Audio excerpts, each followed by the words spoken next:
Atos dos Apóstolos, capítulo 7, a partir do versículo 42.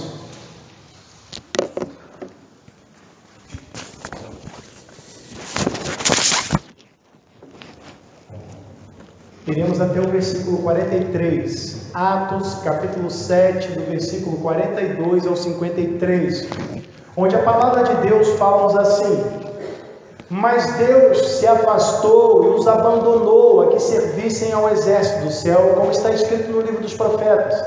Porventura me oferecestes vítimas e sacrifícios no deserto por 40 anos, ó casa de Israel.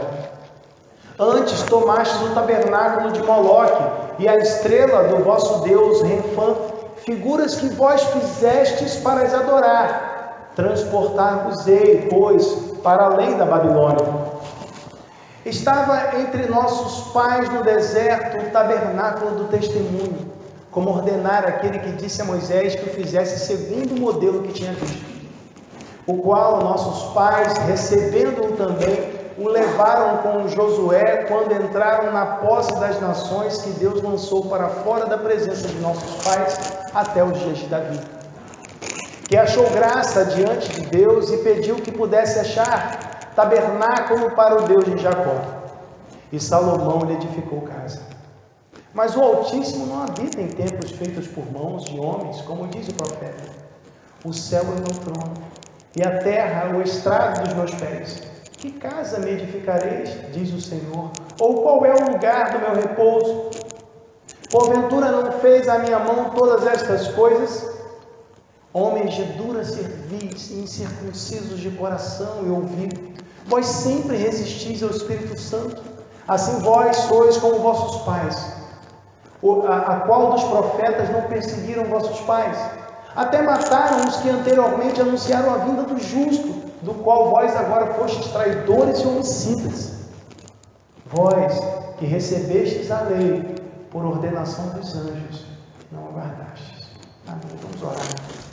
Senhor, te glorificamos, ó Pai, porque consideramos, ó Deus, um grande privilégio podermos refletir, meditar sobre aquilo que diz a Sagrada Escritura.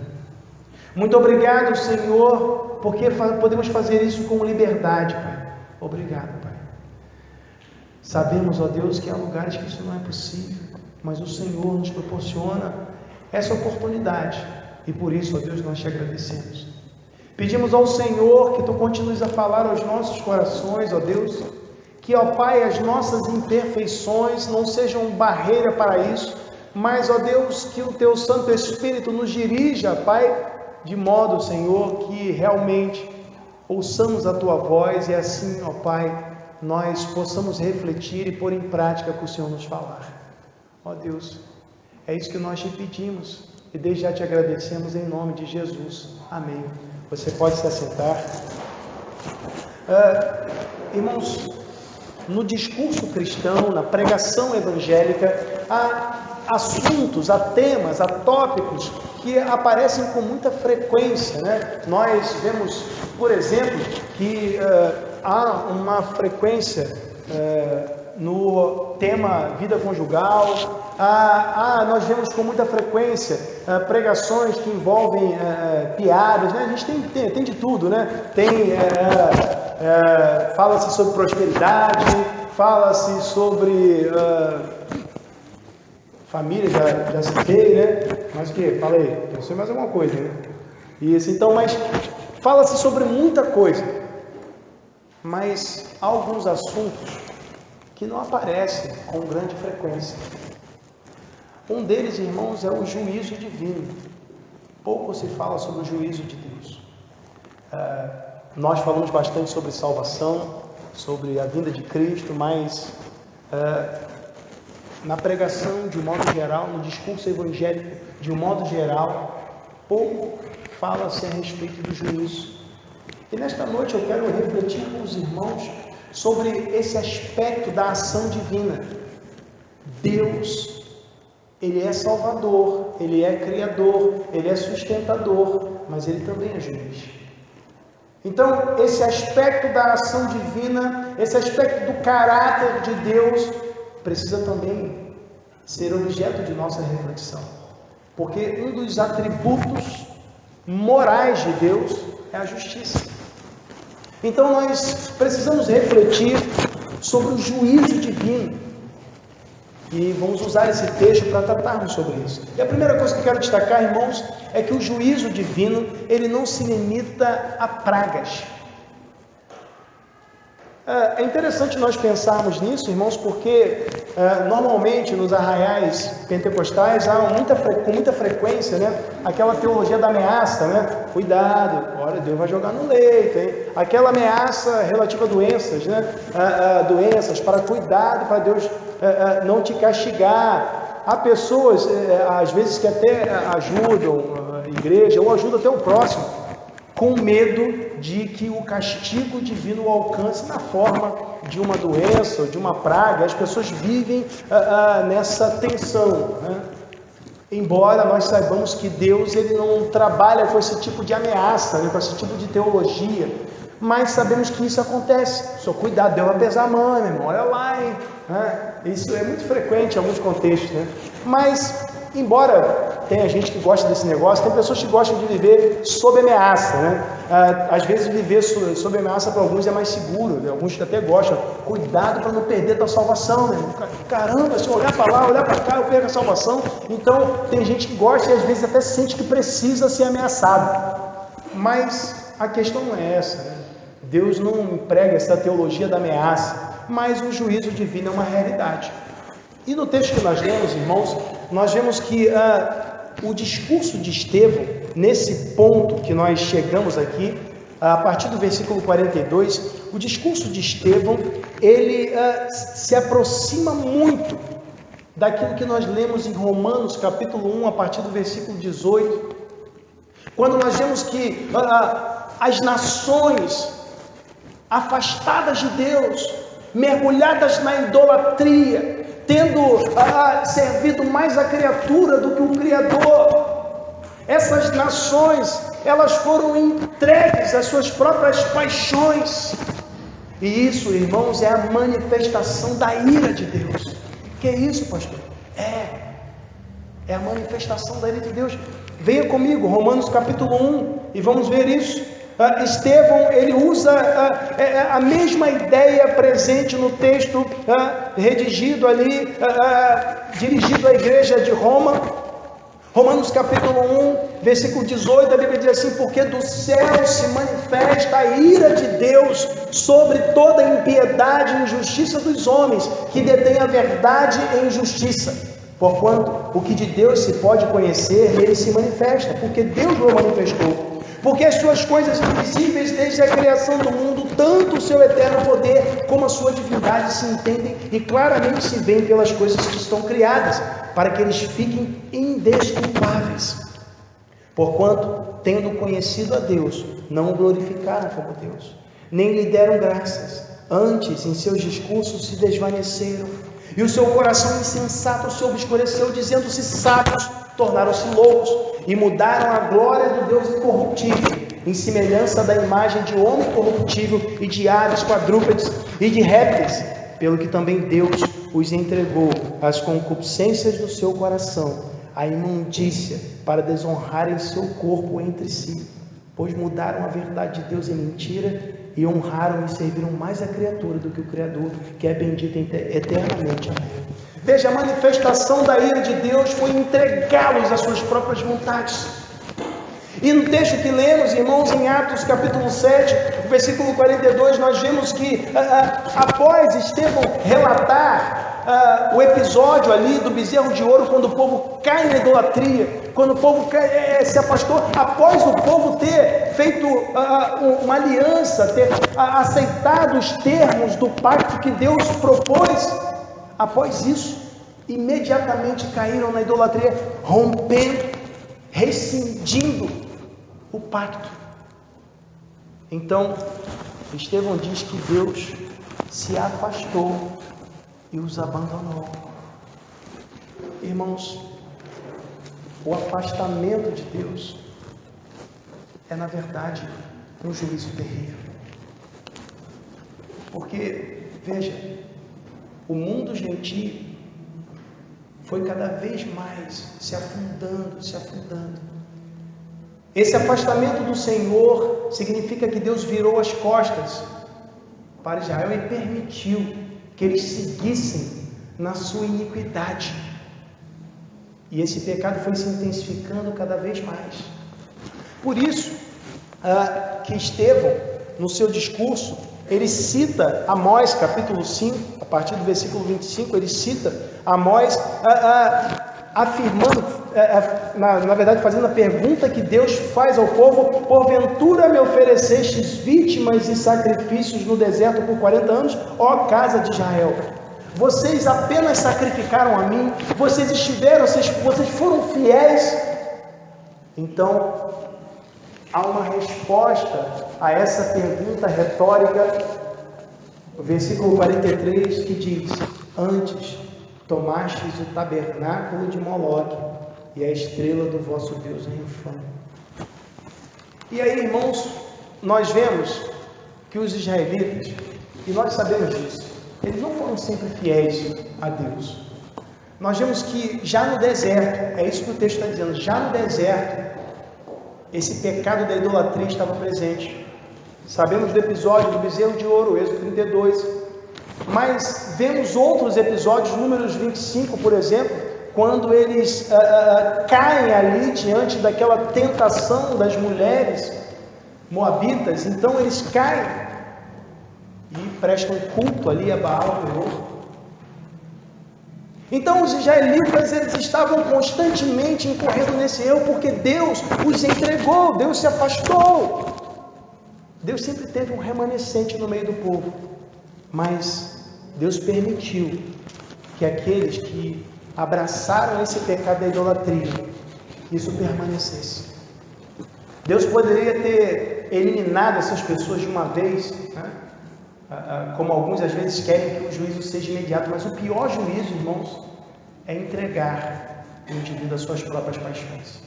Enquanto Deus está intervindo, enquanto Deus está atuando de maneira que a maldade humana ela seja limitada, nós vemos que a própria igreja é um instrumento de Deus para essa limitação, porque a igreja influencia a cultura, e a cultura, passo a passo, vai adquirindo alguns valores, alguns princípios cristãos, funcionando de certa forma como um freio moral da sociedade.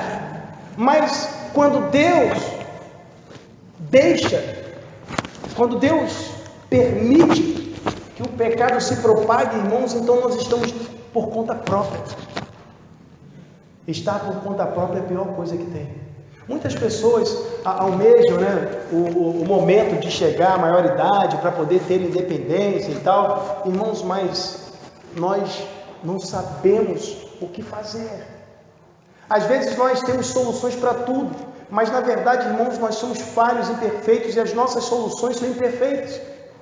Nós vamos sempre falhar, nós não conseguimos acertar sempre, acertamos uma vez ou outra, nós falhamos. Agora imagine você entregue as suas próprias paixões a você mesmo.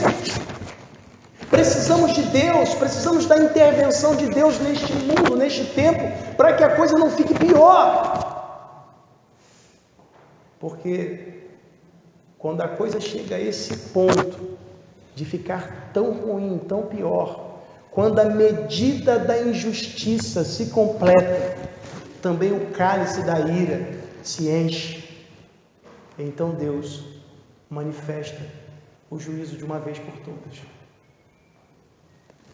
É bom pensarmos sobre isso, irmãos, porque a gente precisa refletir qual tipo de idolatria, porque Estevão ele está usando esse episódio passado, mas ele está falando com um público presente.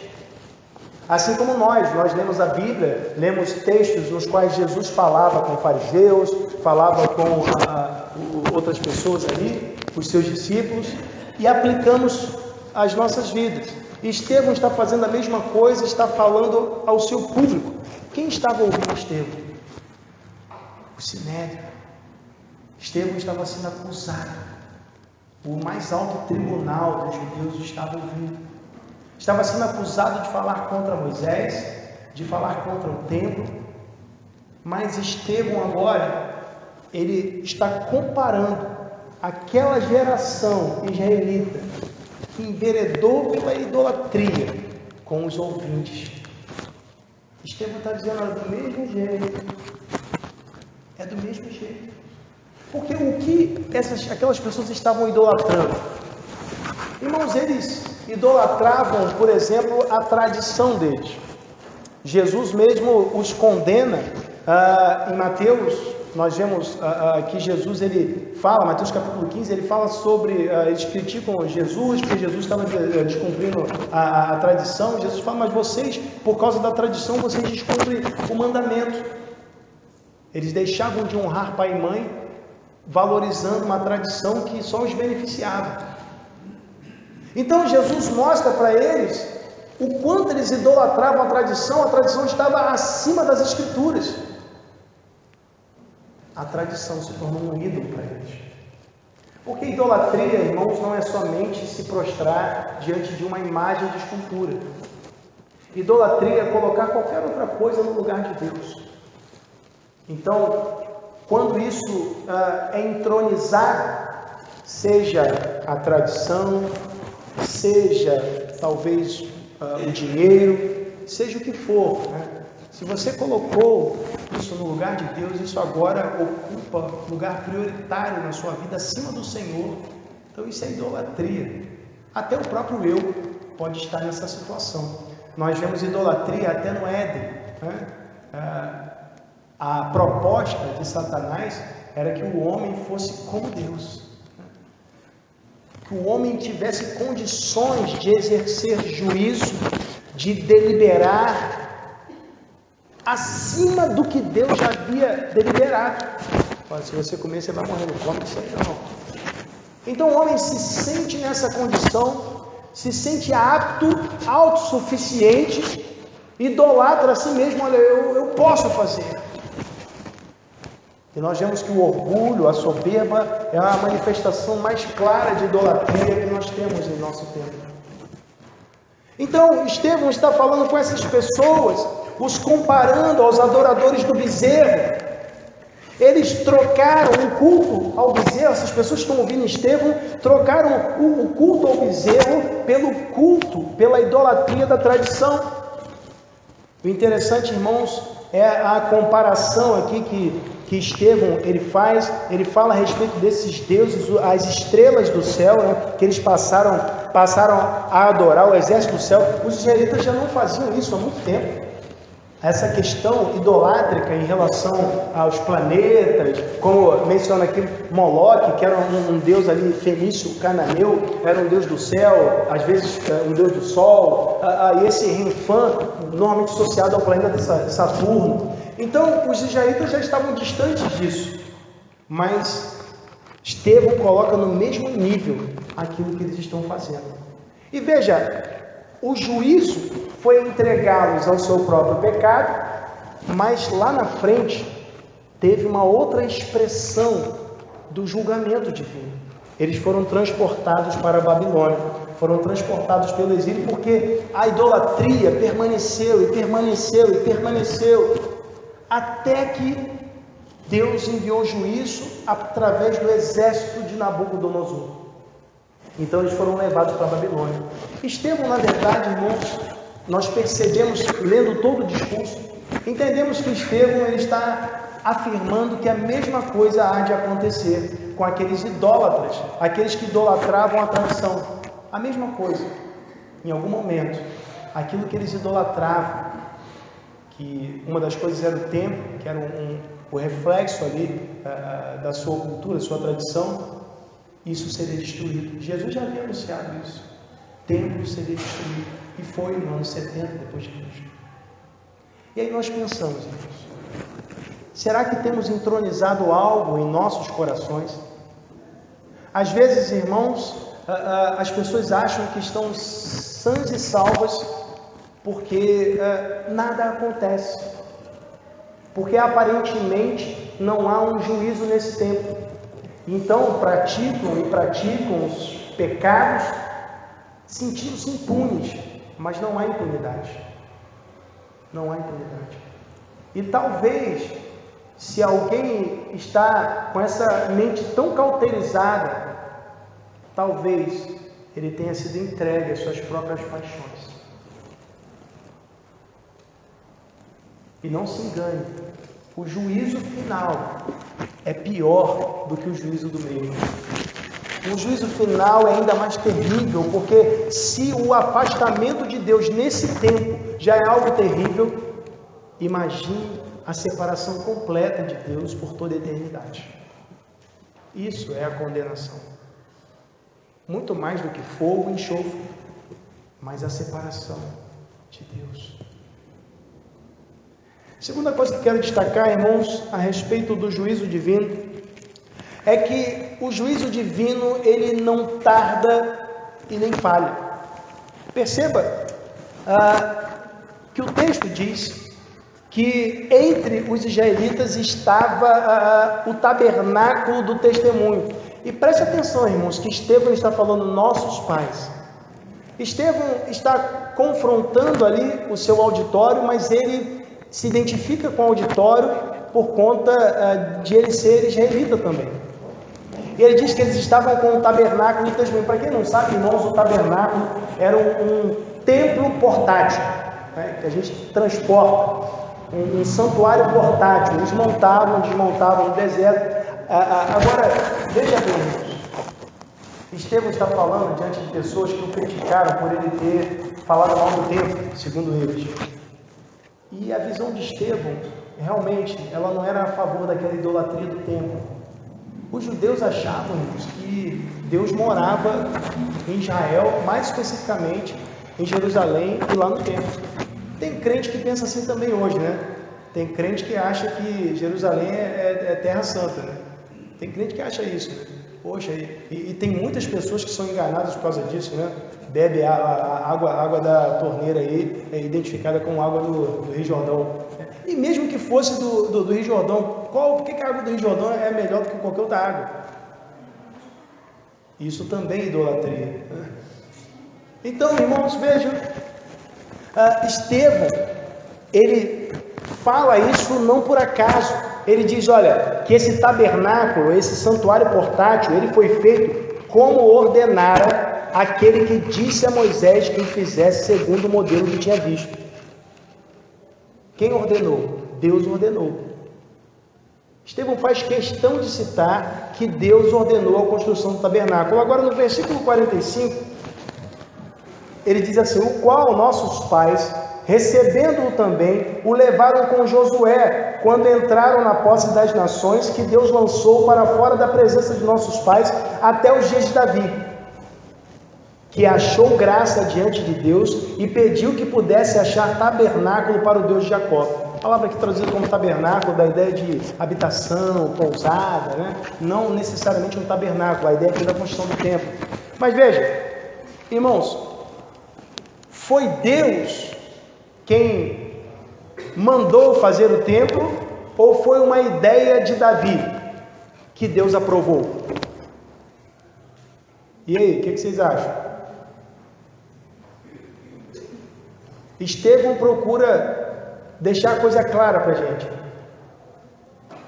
Deus falou assim, Davi, faça o templo. Ou Davi falou assim, poxa, eu estou morando aqui numa casa de cedros e o meu Deus fica a Arca da Aliança ali nas cortinas e tal. Poxa, brincadeira, né? Vou fazer um templo aqui. E Deus aprovou, falou assim, você não, teu filho, tua mão está manchada de sangue. Da forma como Estevão coloca, veja, ele diz, o tabernáculo foi ordenado por Deus, mas o templo foi aprovado por Deus, embora Davi tenha tomado a iniciativa. Estevão está querendo chegar no ponto que Deus não pode ser contido por um templo. O próprio Salomão, ao edificar o templo, ele chegou a essa conclusão. 1 Reis 8:27, Salomão, ele diz, olha, Deus não pode ser contido por um templo, nem o céu dos céus o podem conter. Então, Estevão está caminhando nessa conclusão para afirmar aquilo que nós já lemos que ele afirmou, que nosso Deus não habita em templos feitos por mãos de homens. Então, ele mostra que o tabernáculo foi ordenado. O templo foi aprovado.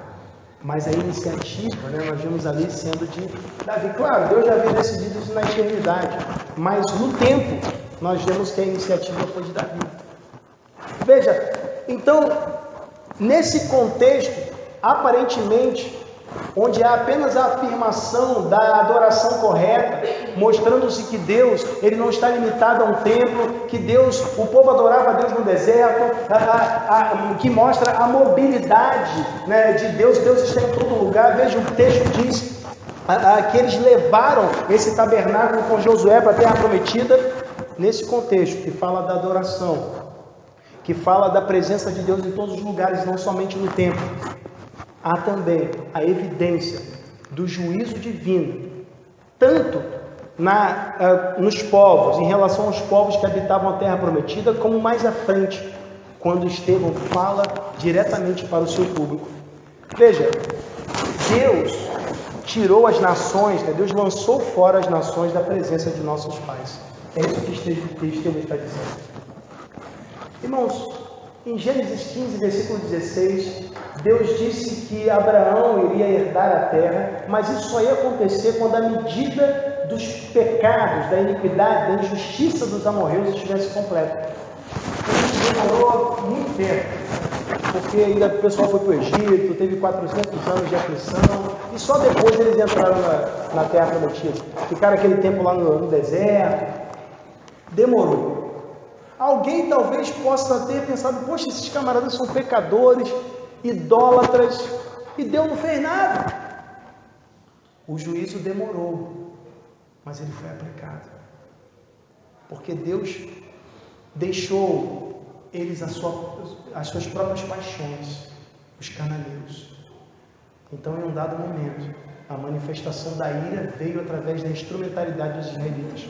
Assim como a manifestação da ira, do juízo de Deus sobre os israelitas pecadores veio pela mão de Nabucodonosor, o juízo sobre os cananeus veio pela mão dos israelitas. Deus, ele usa povos também na aplicação do seu juízo. Olha que interessante. Mas Deus não tardou nem falhou. Há uma máxima no mundo que diz que Deus tarda, mas não falha, Mas Deus nem tarda e nem falha. Deus age na hora certa que Ele já planejou. A Bíblia diz em Jó 42:2, bem sei que tudo pode, nenhum dos teus planos podem ser frustrados. Deus, Ele planeja tudo e Ele age na hora certa, irmãos. Nada escapa do controle do governo de Deus. Deus não é surpreendido. Deus não pode ser manipulado pelos homens. Por isso, irmãos, há afirmações que nós fazemos que elas não fazem sentido nenhum. Porque Deus, Ele não está dormindo. Deus, Ele está desperto.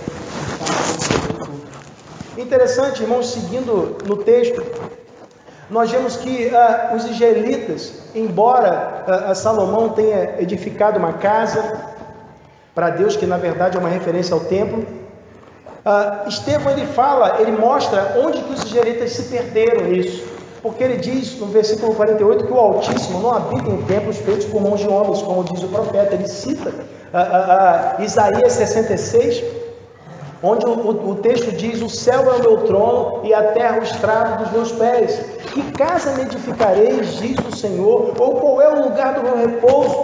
Porventura não fez a minha mão todas essas coisas? O próprio Deus diz: olha, eu sou o Criador de tudo, vocês estão querendo me conter num templo. E esse pensamento, irmãos, muitas vezes nós corremos o risco também de cairmos na mesma ideia de que Deus, ele está limitado a um determinado lugar. Então, quando eu não estou naquele lugar, eu posso pecar, posso tomar atitude diferente, porque Deus não está me vendo. Então, quando eu vou àquele lugar, aí eu me encontro com Deus. Mas Jesus, ele deixou bem claro, quando ele desfaz ali as barracas dos cambistas no templo, qual era o propósito do templo. O templo, irmãos, é uma necessidade do homem, não uma necessidade de Deus. Ele diz: olha, a minha casa será chamada casa de oração para todas as nações. O templo é uma necessidade humana, porque nós precisamos nos reunir, congregar, orar, aprender das Escrituras, mas Deus não tem necessidade de templo.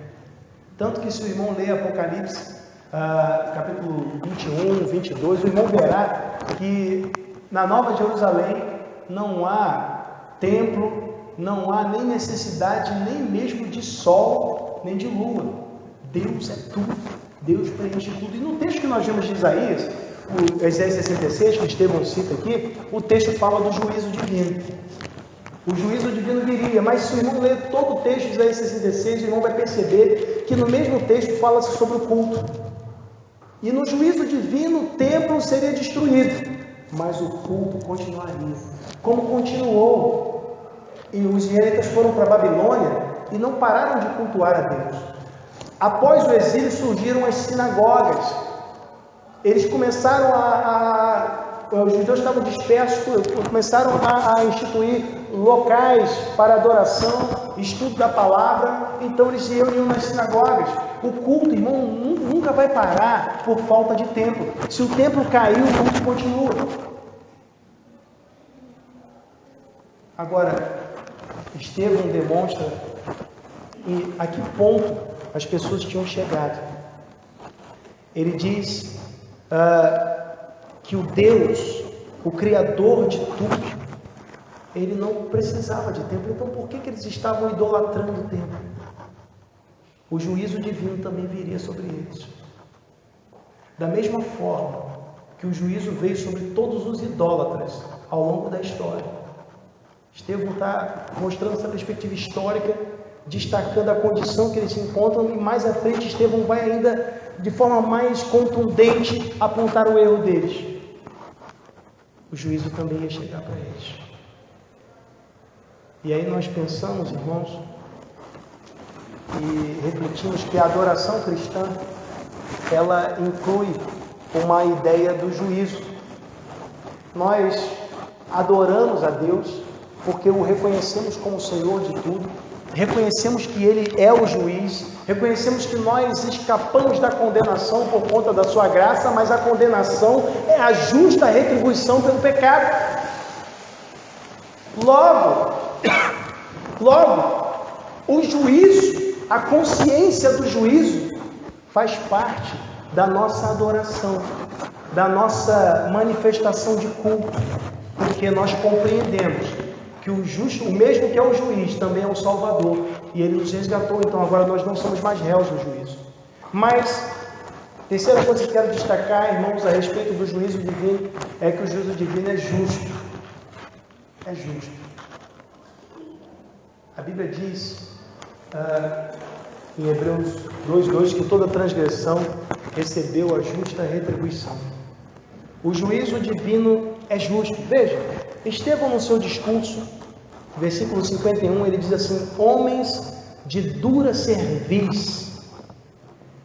Irmãos, essa expressão dura cerviz, talvez na sua Bíblia apareça obstinado. Essa expressão, ela reflete ali um termo hebraico que aparece ali, primeiramente em Êxodo capítulo 33, quando Deus se refere àqueles que pecaram na idolatria do bezerro de ouro. Êxodo 33, versículos 3 e 5, nós vimos eles sendo chamados de pessoas de dura cerviz, de semblante duro. Essa expressão passou a ser praticamente usada exclusivamente a respeito da idolatria, em todo o Antigo Testamento. Essa expressão, irmãos, ela era uma expressão de origem agrícola, né? Uma expressão referente ao boi ou ao cavalo que rejeitava o jugo, né? Ele rejeitava o jugo, ficava lá rebelde. Então ele era um animal de dura cerviz, de semblante duro, um rebelde, né? Obstinado. Essa obstinação passou a ser usada para se referir a pessoas que persistem na rebeldia, persistem na rebelião. Um exemplo de obstinação, Jesus apresenta em Mateus 18, a partir do versículo 15, quando ele fala a respeito da reconciliação que é necessária entre um irmão e o outro. Jesus fala, se teu irmão pecar contra ti, vai lá e conversa com ele, se ele te ouvir, ganha o irmão, se não te ouvir, leva mais 2 testemunhas, poxa, mas se não ouvir, leva a igreja, se não ouvir, considera como gentil publicano, porque é uma pessoa de dura serviço, obstinada. A obstinação não é característica do salvo.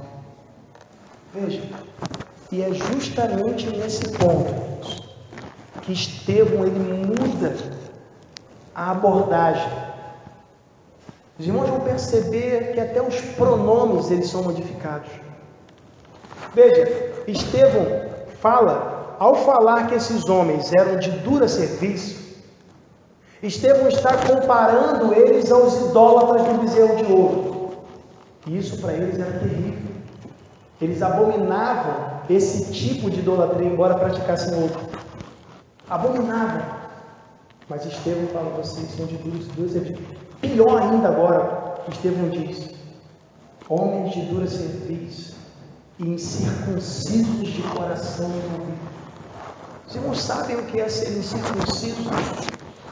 A circuncisão era a marca externa, exterior da aliança de Deus com o povo de Israel.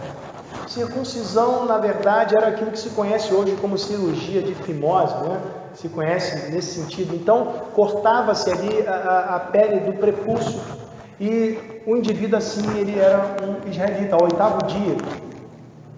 Os incircuncisos eram aqueles que não tinham aliança com Deus.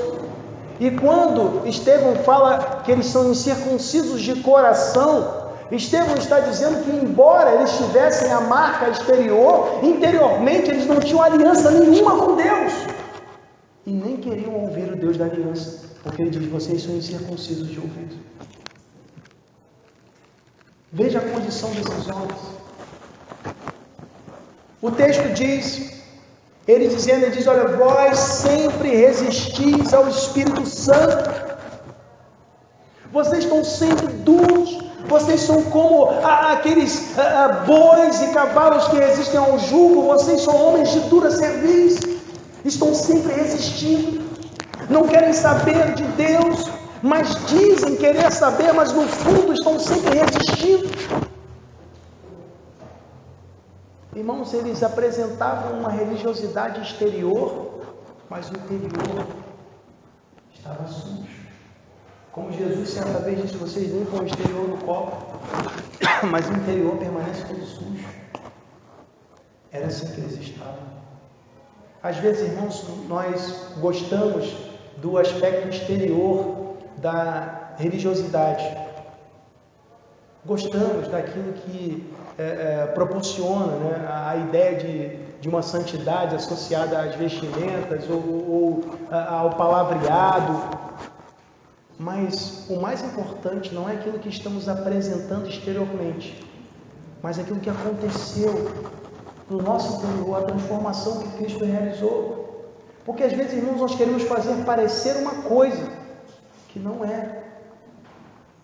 Às vezes queremos, olha, pastor, estou me esforçando, mas não é uma questão de esforço, é uma questão de novo nascimento.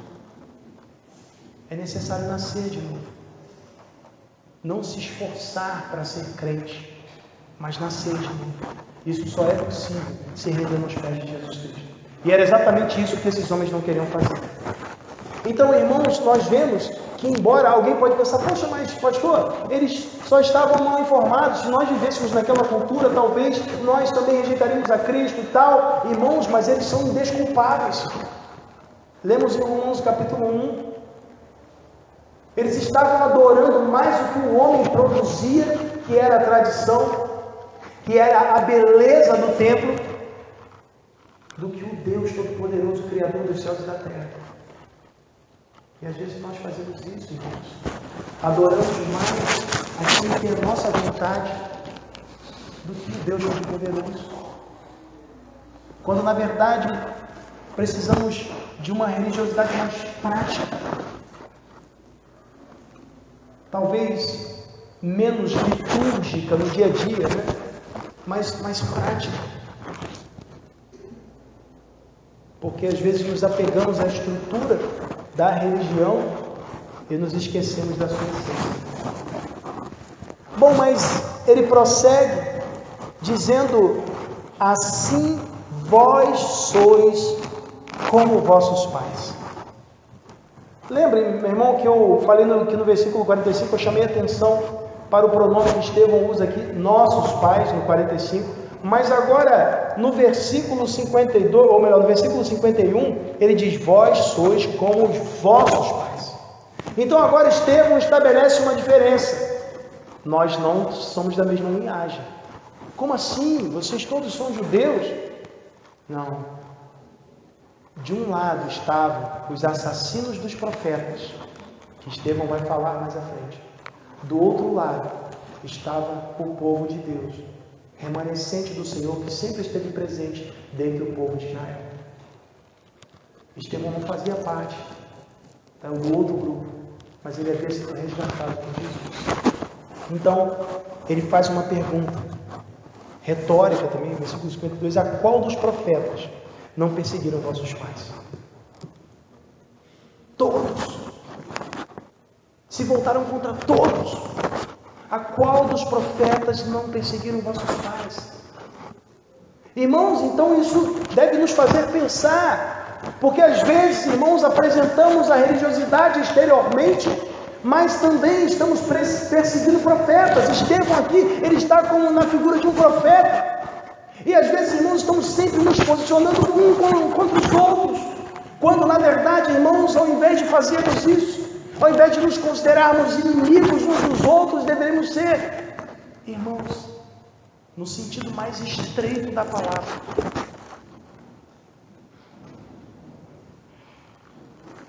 Estevão leva aqueles homens à reflexão.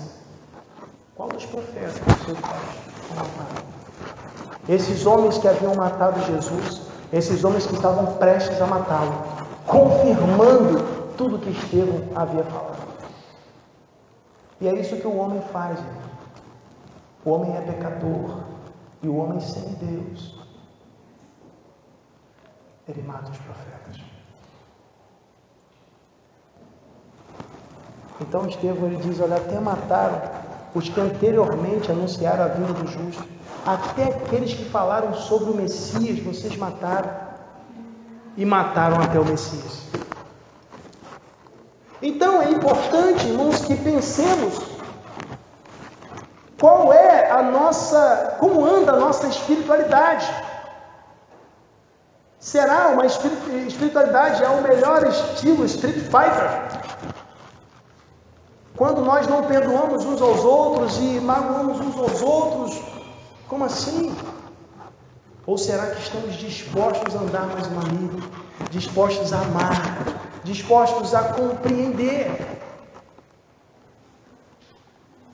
Estevão está diante de um público que não compreende, um público que não está disposto a andar mais uma milha, um público que não tem perdão no seu coração, um público que é de dura cerviz e que resiste ao Espírito Santo. Então, diante desse público, ele diz: vós agora fostes traidores e homicidas. Ele está falando a respeito do Messias, o que eles fizeram. Vocês mataram o Messias, entendendo que estavam cumprindo a lei, exercendo a sua religião, a sua espiritualidade. Vocês mataram o Cristo, o único que podia salvar vocês. E é importante refletirmos sobre isso e pensarmos: será que a nossa prática, a prática da nossa espiritualidade também não tem sido uma sequência de homicídios? Será que não temos também, não só matado profetas, mas às vezes, irmãos, até mesmo na nossa casa temos sufocado a fé por conta da carnalidade? É importante pensarmos nisso. Então, Estevão diz: vós que recebestes a lei, por ordenação dos anjos, e não aguardastes.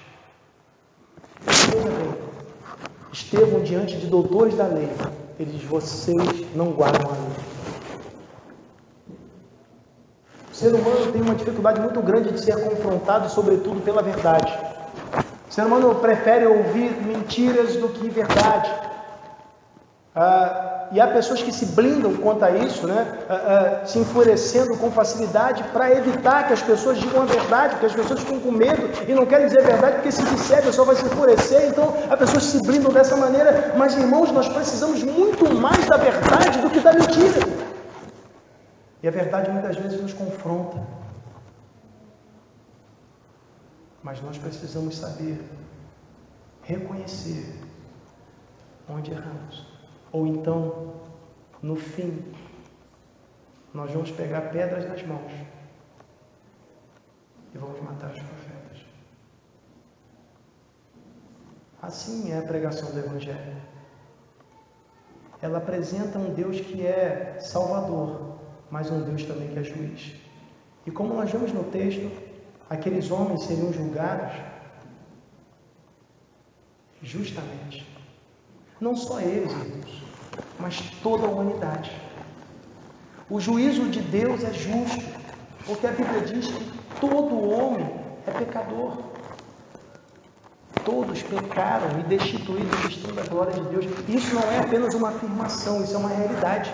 Não é apenas uma frase bonita que nós decoramos. Todos somos pecadores, mas eu não erro não. Não, todos nós pecamos. Todo homem é pecador. E a Bíblia diz que o salário do pecado é a morte. Romanos 6, 23. Se todos somos pecadores, o salário do pecado é a morte.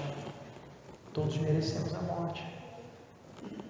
E morrer apenas fisicamente, essa não é a única expressão do juízo. O juízo é manifesto pela morte eterna. É o juízo divino. Por isso que Cristo ressuscitou, para mostrar que todo o preço foi pago.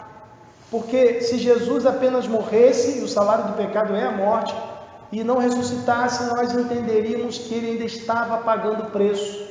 Mas ele ressuscitou para mostrar que todo o preço foi pago e nenhuma condenação há para os que estão em Cristo Jesus. Então, o juízo de Deus é justo, porque Deus é justo, é o justo juiz. Mas o mesmo Deus que julga justamente, ele faz algo que aos nossos olhos parece injustiça. Ele perdoa o pecador, sem que o pecador tenha que fazer qualquer coisa. Como assim, pastor? Você não precisa de obras, não precisa viver a vida toda em santidade para ser salvo. Que isso, pastor? Você deve viver a vida toda em santidade por ser salvo, e não para ser salvo. É diferente. Então, o que Deus faz é nos transformar. Nós que não merecíamos nada. O juízo divino, irmãos, é um lado da moeda. O outro lado da moeda é a graça do Senhor, manifestada a todos os homens, trazendo salvação a todos. E essa oferta de salvação, ela é feita para todos os homens. Mas é necessário que o homem se renda aos pés de Cristo. É necessário que o homem compreenda a sua condição. Mas esses homens aqui, eles não compreenderam, irmãos, e o Evangelho é assim. E eu me lembro, irmãos, pensa comigo. Em Atos capítulo 2, Estevão pregou, acusou todo mundo, falou que eles tinham matado Jesus. Qual foi a reação do auditório? Quase 3.000 se renderam aos pés de Cristo. Agora Estevão prega, fala as mesmas coisas, mas é apedrejado no final. Então, o Evangelho é assim. No momento em que eu pregar o Evangelho, ou você se converte, ou você me apedreja. É assim. Você pode receber pedras por pregar o Evangelho, ou pode ver pessoas se converter. Estevão é considerado por nós um homem de Deus, mas ninguém se converteu com esse. Acho que ele estava casado. Ninguém se converteu. Mas era um homem de Deus. Até mesmo os que são apedrejados, mas que são fiéis às Escrituras e pregam o Evangelho, são homens de Deus. Pedro, Estevão, tantos outros nomes na história, ao pregar o Evangelho, se depararam em algum momento com conversões ou apedrejamento.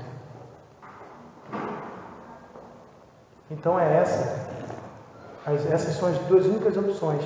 Ou você se converte, ou você me apedreja. Mas uma coisa não podemos mudar. Deus é o Senhor de toda a terra, como Estevão destaca no seu discurso. E no fim, Ele há de estabelecer o juízo final. E naquele momento, não há a quem recorrer. Porque o mesmo que é juiz é o Salvador. Não dá para recorrer a mais ninguém. Ou você se converte hoje,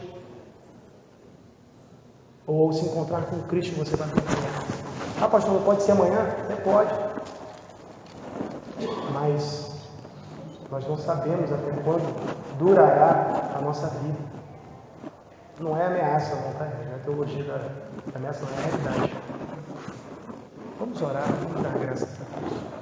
Senhor, nós te glorificamos, te exaltamos pelo teu grande amor, pela tua bondade, porque sabemos, Deus, que o Senhor julga retamente e que toda a humanidade, ó Deus, merece a condenação.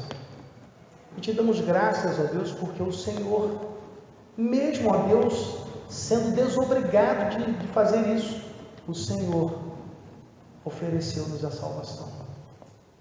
Obrigado, Pai. Obrigado por esse privilégio.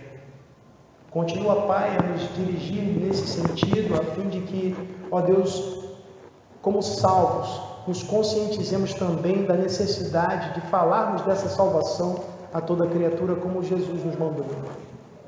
Entendendo, ó Deus, que o juízo do Senhor é muito mais do que doenças ou pragas. Entendendo, ó Deus, que o teu juízo, ó Pai, ele não tarda e nem falha. Entendendo, Senhor, que o teu juízo é justo e por essa razão, Pai, a tua salvação, Senhor, é o maior dos presentes.